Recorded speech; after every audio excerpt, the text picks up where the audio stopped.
السلام علیکم۔ آئیے دیکھتے ہیں نجات دلانے والی 40 باتیں کون سی ہیں۔ حضرت سلمان فرماتے ہیں کہ میں نے حضور اکرم صلی اللہ علیہ وسلم سے استفسار کیا کہ وہ 40 باتیں کون سی ہیں جن کے بارے میں یہ کہا گیا ہے کہ جو ان کو یاد کر لے اور اپنا شعار بنا لے، یعنی اپنی عادت بنا لے، وہ نجات پا جائے گا۔ حضور اکرم صلی اللہ علیہ وسلم نے ارشاد فرمایا، ایمان لانا اللہ پر، یوم آخرت پر، فرشتوں کے وجود پر، اللہ کی نازل کردہ کتابوں پر، تمام انبیاء پر،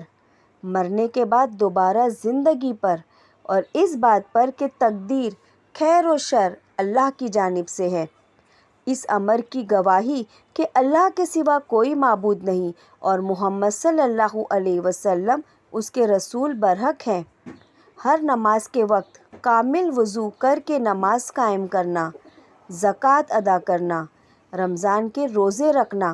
استطاعت ہونے کی صورت میں حج کرنا، یعنی اگر اللہ نے مالی حیثیت اچھی رکھی ہے تو حج کرنا، ہر روز 12 رکعت سنت موقدہ ادا کرنا، وتر کو کسی رات ترک نہ کرنا، اللہ کے ساتھ کسی کو شریک نہ ٹھہرانا، والدین کی نافرمانی نہ کرنا، ظلم سے یتیم کا مال نہ کھانا، شراب نوشی سے بچنا، بدکاری سے بچنا، جھوٹی قسم نہ کھانا، جھوٹی گواہی نہ دینا، نفسانی خواہشات پر عمل نہ کرنا، مسلمان بھائی کی غیبت سے پرہیز کرنا، پاک دامن عورتوں پر تہمت لگانے سے بچنا، اپنے مسلمان بھائی سے کینہ نہ رکھنا، لہو و لعب میں نہ خود مشغول ہونا، نہ اس کی تماش بینوں میں شریک ہونا، کسی کو ظاہری عیب سے نہ پکارنا، یعنی ٹھگنا، کانا، لنگڑا کہنا، یعنی جس کے بدن کے کسی بھی حصے میں عذر ہو تو اس کو اس نام سے نہ پکارنا،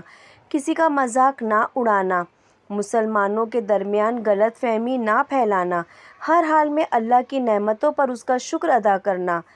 بلا اور مصیبت پر صبر سے کام لینا، اللہ کے عذاب سے بے خوف نہ ہو جانا، رشتہ داروں سے قطع تعلق نہ کرنا بلکہ صلہ رحمی سے کام لینا، اللہ کی کسی مخلوق کو لعنت نہ کرنا، سبحان اللہ، الحمدللہ، لا الہ الا اللہ، اللہ اکبر کا کثرت سے ورد کرنا، جمعہ اور عیدین میں حاضری کا اہتمام کرنا، اس بات کا یقین رکھنا کہ جو تکلیف پہنچی وہ ٹلنے والی نہیں تھی اور جو کچھ نہیں پہنچا وہ کسی طرح پہنچنے والا نہیں تھا، یعنی ہر چیز پر اللہ قادر ہے، کلام اللہ شریف کی تلاوت کسی حال میں بھی نہ چھوڑنا۔ حضرت سلمان کہتے ہیں کہ میں نے نبی کریم صلی اللہ علیہ وسلم سے پوچھا کہ جو شخص ان باتوں کو یاد رکھے اسے کیا اجر ملے گا؟ حضور اکرم صلی اللہ علیہ وسلم نے ارشاد فرمایا، اللہ تبارک و تعالیٰ اس کا حشر انبیاء اور علماء کے ساتھ فرمائیں گے۔ سبحان اللہ، سبحان اللہ۔ آئیے کوشش کریں کہ ان 40 باتوں پر ہم بھی عمل کریں، انہیں ہم اپنی زندگیوں میں شامل کر لیں اور اپنی دنیا اور آخرت کامیاب بنا لیں انشاءاللہ۔ جزاک اللہ خیرا کثیرا کثیرا۔ جب بھی دعا مانگے تمام امت کے لیے دعا مانگے اور مجھے بھی اپنی دعاؤں میں ضرور یاد رکھیے۔ اللہ حافظ۔